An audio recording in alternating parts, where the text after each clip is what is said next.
बिहार के चुनाव में ये जमानती नामदार, उनके साथी दल सार्वजनिक रूप से वक्फ कानून को फाड़ देते थे और ये कहते थे कि हम जीत करके आएंगे, वक्फ कानून को लागू नहीं होने देंगे। बिहार के लोगों ने इस सांप्रदायिक जहर को भी विकास की राह पर चलते हुए पूरी तरह नकार दिया है। साथियों, वहां पर बिहार के वरिष्ठ नेता, आपने पिछले 2-3 साल के बिहार विधानसभा के दृश्य देखे होंगे। जिस प्रकार से नीतीश कुमार को अपमानित करने की फैशन बन गई थी, ऐसे भद्दे शब्दों का उपयोग होता था, जो पार्लियामेंट में भी जो दूसरे नामदार हैं वो भी पार्लियामेंट की सारी मर्यादाएं तोड़ करके जिस प्रकार की भद्दी हरकतें करते हैं, वैसी पटना में होती थी। न देश की जनता इसे स्वीकार करती है और न ही बिहार की जनता कतई इसको स्वीकार कर सकती है। ऐसी कई बातें हैं जिन्होंने इनके प्रति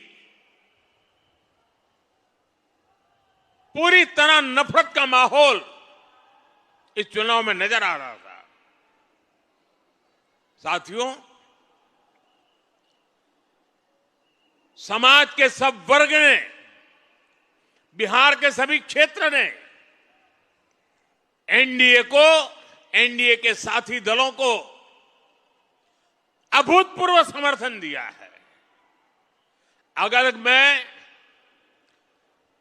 जहां दलित समुदाय के प्रभाव वाले क्षेत्र वाली सीटें हैं, 38 सीटें,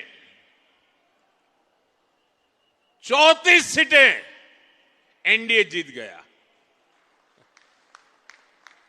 ये इतना बड़ा झूठ फैलाते थे, दलित समाज ने उनको ठुकरा दिया।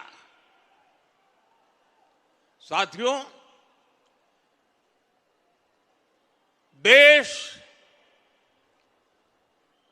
ये मुस्लिम लीगी माओवादी कांग्रेस को, एमएमसी, मुस्लिम लीगी माओवादी कांग्रेस, देश तो अस्वीकार कर चुकी है।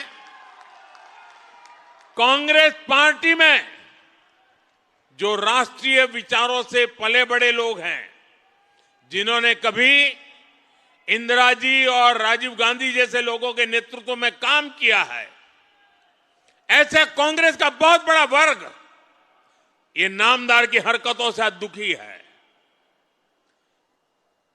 वो कहते हैं अब कांग्रेस को कोई बचा नहीं सकता है। ये हालत हो गई है। 1-2 दशक में 50-60 साल तक एक चक्री राज करने वाले लोग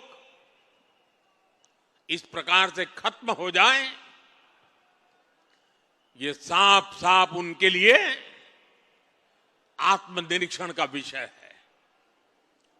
वे अपने साथियों को भी पराजय के कारण नहीं समझा पा रहे, वे अपनी पार्टी को भी पराजय के कारण समझा नहीं पा रहे हैं और इसलिए सरल रास्ता ढूंढ लिया है। कभी ईवीएम हरा देता है, कभी इलेक्शन कमीशन हरा देता है, कभी मतदाता सूची का शुद्धिकरण हरा देता है। एक ऐसी बहानेबाजी उन्होंने खोज ली है। वो बहानेबाजी खुद को तो शायद कुछ दिन ठीक रखेगी, लंबे अरसे तक उनकी कैडर को स्वीकार्य नहीं होगा। मुझे मालूम है, पार्लियामेंट में जब युवा कांग्रेस के सांसद मिलते हैं, जो फर्स्ट टाइम कांग्रेस के सांसद है या उनके इंडिया अलायंस के सांसद है, वो मिलते हो कहते हैं साहब क्या करें, हमारी तो कैरियर खत्म हो रही। मैंने कहा क्या हुआ? बोले हमें संसद में बोलने का अवसर ही नहीं मिल रहा है, हर बार संसद को ताले लगा दो, यही करते रहते हैं। वो अपने क्षेत्र में जवाब नहीं दे पा रहे हैं। वो कह रहे अगर हम हमारे क्षेत्र के विषयों को संसद में नहीं उठाएंगे तो दोबारा हमें कौन भेजेगा। पूरा युवा वर्ग कांग्रेस का जो पहली बार पार्लियामेंट में आया है, वे अपने भविष्य को लेकर के चिंतित हो गया है। साथियों, ऐसी स्थिति में हमारी जिम्मेवारी और बढ़ जाती है। हमें विकास की नई ऊंचाइयों को पार करना है। हमें विकसित भारत के संकल्प को पूरा करके रहना है। दोस्तों, मैं जानता हूं स्वदेशी उनके मुंह से नहीं निकलता है, आत्मनिर्भर भारत उनके मुंह से नहीं निकलता है, विकसित भारत बनना चाहिए वो नहीं निकलता है, क्योंकि उनकी प्राथमिकता ही यह देश नहीं है, ये देश के लोग नहीं है, ये देश के लोगों का भविष्य नहीं है। मैं नौजवान साथियों को कहना चाहता हूं, जिनकी सोच युवाओं के उत्कर्ष के लिए नहीं हो सकती है, उनको युवा कभी स्वीकार नहीं कर सकता है।